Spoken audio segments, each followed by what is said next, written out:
Hoy vamos a hablar de la locura de mezclar información de renta y económica de las personas para dársela a los médicos al momento de atenderte en la sanidad pública. Si vives en España te habrás enterado que hay un nuevo intento de regular la forma en que la información es presentada al personal médico. Es decir, de poder agregar datos que tienen que ver con tu renta, con tus ingresos, con tus datos personales y agregarlo a la información que pueda acceder el médico cuando tú como paciente vas a visitarlo. Más allá de llevar la discusión por el lado de todos los problemas que hay por resolver de la medicina en España, antes de ocuparnos del problema particular de qué datos necesitan los profesionales de la salud para realizar tu trabajo, quiero invitarte a una reflexión un poco diferente. Porque quiero que relacionemos esto con algún fenómeno que ha sucedido hace unos años, el cual prefiero no nombrar, pero que puede o no estar relacionado con murciélagos.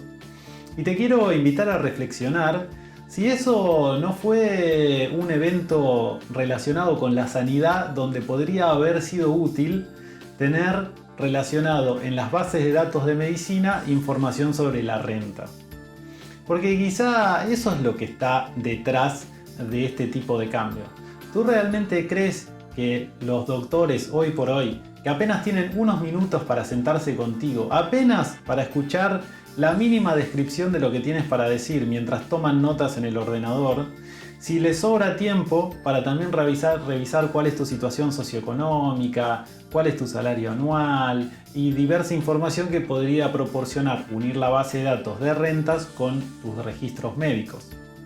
¿O acaso será que en el caso de un futuro incidente sanitario es necesario, para fomentar un mayor control de la población, el tener los datos juntos de sanidad y de hacienda? Para, por ejemplo, poder poner sanciones económicas a aquellos que decidan a favor o en contra de ciertas medidas.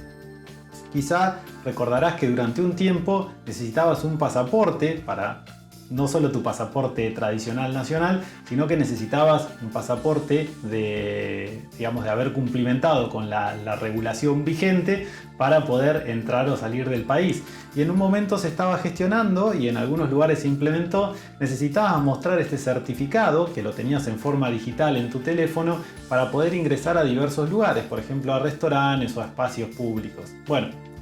yo creo que parte de la discusión de unir datos de rentas con datos de salud obedece más a prepararse para un futuro escenario similar al que describo que a que los médicos puedan hacer un mejor trabajo. No descarto que hay ciertos casos en donde puede tener sentido que un médico necesite información económica de la persona para, por ejemplo, identificar los niveles de estrés que podría tener o si hubiese algún factor. Pero argumentaría que si ese es el caso, el médico puede realizarle la pregunta al paciente y al final del día es el paciente el que tiene que tener la completa soberanía de sus datos personales, incluidos sus datos económicos, y definir si quiere o no darle esta información al médico. De la forma que se propone, el médico tendría acceso a esta información independientemente de que el paciente lo haya decidido, y lo cual nos lleva a pensar, con el poco tiempo, vuelvo a insistir, con el poco tiempo que suelen tener la mayoría de los profesionales médicos para evaluar la situación de un paciente, ¿queremos agregarle más datos? ¿Suena realista que fue el personal médico el que salió a solicitar tener esta información para hacer mejor su trabajo? ¿Alguien pensaría que la información económica contribuye a un factor fundamental en el entendimiento o en la mejor acción del médico al momento de realizar un diagnóstico o proporcionar un tratamiento? Yo no estoy diciendo que esta información no es relevante, lo que digo es que debe ser potestad soberana de la persona decidir si quiere o no darle esa información al médico. Y lo que digo es que una vez que estas bases de datos se encuentren cruzadas, en el supuesto caso de que volviésemos a tener algún tipo de emergencia sanitaria, ese cruce de información podría ser útil para tomar medidas adicionales que no eran posibles de tomar anteriormente. Y por ejemplo, podrían llevar a ayudar a hacer estadísticas y a entender qué tipo de personas, en qué rango socioeconómico se comportan de una forma o de otra.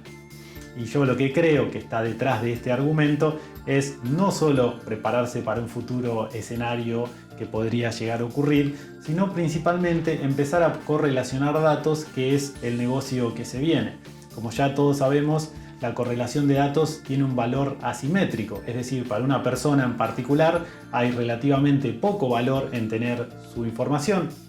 Es decir, una persona con su propia información puede generar un valor relativamente bajo, pero sin embargo, aquel que tiene, ya sea una entidad privada o un gobierno, tiene acceso a un volumen tremendo de información, es decir, al agregado de la información de muchísimas personas, entonces eso cobra un valor fundamental y económicamente altísimo, porque permite pronosticar, permite predecir, permite gestionar comportamientos mediante el agregado de toda esta información. Y yo lo que creo es que el fundamento de esto no es el ayudar a los médicos a realizar un mejor trabajo, que estoy seguro que hay muchísimas medidas que preferirían los médicos que se tomen y dinero que se invierta en ayudarlos a realizar su labor antes de que nos enfoquemos en que los médicos tengan acceso a cuánto ganamos cada uno de nosotros. Me parece, como siempre, que esto es otro paso que dan los estados en su regulación, no solo para obtener más información, sino que para combinar información.